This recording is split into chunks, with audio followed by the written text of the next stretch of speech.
Joining us now for more is Sucharita Mulpuru. She is an analyst at Forrester Research. So Sucharita, thanks so much for joining us. We know you are a bear, and I'm taking it most of the points come from, look, the fact that Groupon's core businesses are actually declining and the company is not profitable yet. So to understand the bearish point of view, that's pretty clear. On the flip side, though, a lot of the businesses that they have begun to add recently, travel for one, are tracking pretty well. Well, the challenge is that, I mean, there are many places where Groupon could have ultimately pivot to become.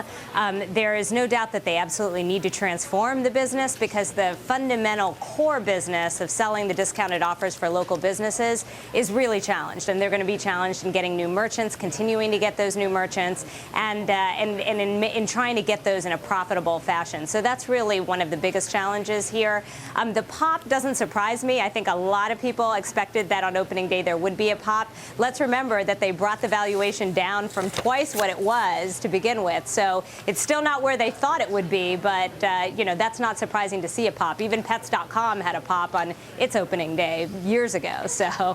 But basically, you're saying, from your point of view, it sounds like you don't think that this is going to last. We're going to see situations like Pandora, which is actually trading at its IPO level now, or, for example, also LinkedIn, which has lost about 15% from the close of its first day of trade.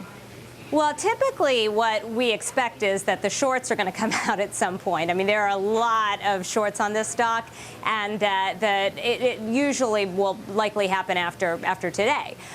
So there is no doubt that this story is not complete. This is chapter one in what will be a much longer story that will be written, and that's unwritten. So that's important to keep in mind.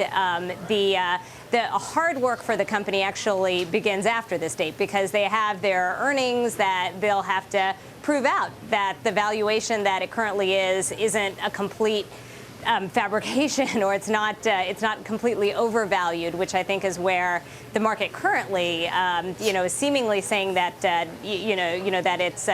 the value is there, but the reality is the fundamentals of the core business still continue to be challenged. Yeah, Sucharita, I mean, look, you're not the only one out there saying that the valuation is too high for what the business model is, for the fact that it's not profitable, and as you mentioned earlier, for the fact that there's going to be increasing competition to Groupon. What do you think this means for the larger tech picture, though? We know there are bankers and companies that are not public right now that are waiting in the wings. There's supposed to be about a dozen or so companies brought public just in the month of November alone. Do you think Groupon proves to be an acid test for the IPO market for the rest of the year? Well, the good thing is that I think that there are a lot of companies that are probably thinking if Groupon could go public and actually see a pop on its first day, we, with our better numbers, should expect at least as much. So there's absolutely that which serves to the benefit of all of the other bankers that are waiting in the wings for something to come forward. On the other hand, the challenge is that we do have an economic situation which is still uncertain. Probably one of the good things that really helped the Groupon IPO today was that the Greek referendum didn't happen.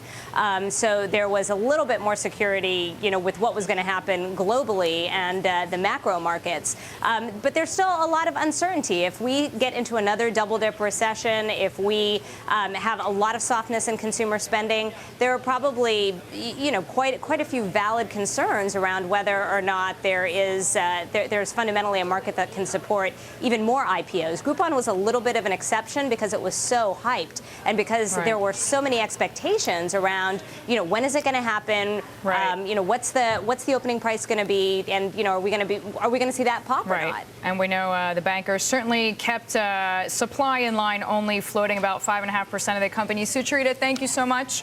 Sucharita Mulpuru joining us there from Charlotte. Up next.